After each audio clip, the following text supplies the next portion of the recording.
بسم اللہ الرحمن الرحیم۔ ایک دفعہ حضرت علی رضی اللہ عنہ مدینے کی گلی سے گزر رہے تھے تو آپ دیکھتے ہیں کہ ایک عورت کو 6 افراد گھسیٹتے ہوئے لے جا رہے ہیں۔ وہ عورت خوف سے کانپ رہی تھی اور مرد حضرات اسے گھسیٹتے ہوئے لے جا رہے تھے۔ جب حضرت علی رضی اللہ عنہ نے یہ ماجرا دیکھا تو حضرت علی رضی اللہ عنہ نے ان آدمیوں سے پوچھا کہ کیوں آپ اس عورت کو گھسیٹتے ہوئے لے جا رہے ہو؟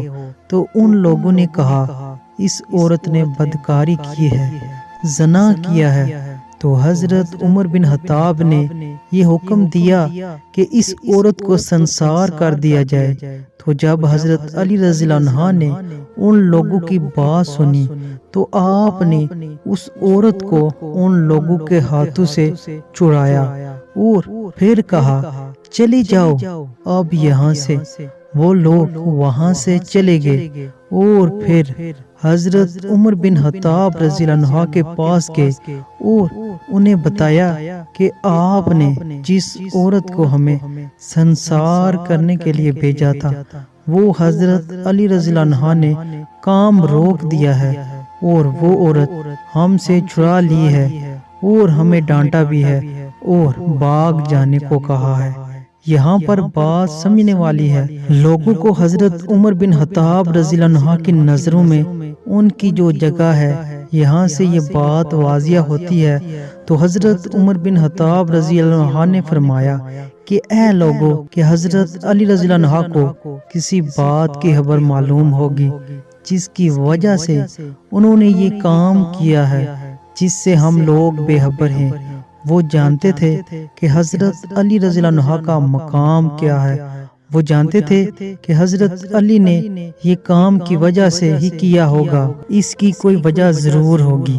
تو انہوں نے پھر لوگوں کو حکم دیا کہ جاؤ جا کر حضرت علی رضی اللہ عنہ کو بلا کر میرے سامنے لے آؤ۔ تو لوگ جب حضرت علی رضی اللہ عنہ کے پاس گئے تو انہیں جا کر کہا کہ عمر بن خطاب رضی اللہ عنہ نے آپ کو اپنے پاس بلایا ہے۔ تو پھر وہ بھی وہاں پہنچ گئے تو حضرت عمر بن خطاب نے پوچھا کہ یا علی کیا وجہ ہے، تم نے لوگوں کو کیوں روکا ہے اس بدکار عورت کو سنسار کرنے کے لیے، اس کی کیا وجہ ہے؟ تو پھر حضرت علی رضی اللہ عنہ نے فرمایا کہ آپ نے نہیں سنا کہ آپ سلم نے فرمایا کہ 3 لوگوں کے اوپر سے قلم اٹھا لیا جاتا ہے، یعنی ان کے اعمال لکھے نہیں جاتے، وہ بے قصور ہوتے ہیں، ان کے گناہ لکھے نہیں جاتے۔ ایک وہ آدمی جو سویا رہا یہاں تک کہ وہ بیدار ہو جائے، دوسرا وہ جو نابالغ ہو یہاں تک کہ بالغ ہو جائے، تیسرا وہ شخص جو ہوش میں نہ ہو، دیوانہ ہو، درویش ہو۔ تو جب حضرت عمر نے یہ واقعہ سنا کہ میں نے بھی حضور پاک کے یہ ارشاد مبارک سنے ہیں جس پر حضرت علی مسکراتے ہوئے فرمایا اے ام المومنین، اس عورت کو کبھی کبھی دیوانہ پن کے دورے پڑتے ہیں اور یہ عورت اپنے ہوش کھو بیٹھتی ہے، ہو سکتا ہے وہ آدمی جس نے اس کے ساتھ گناہ کیا ہے اس نے اس کے دیوانے پن کا فائدہ اٹھایا ہو۔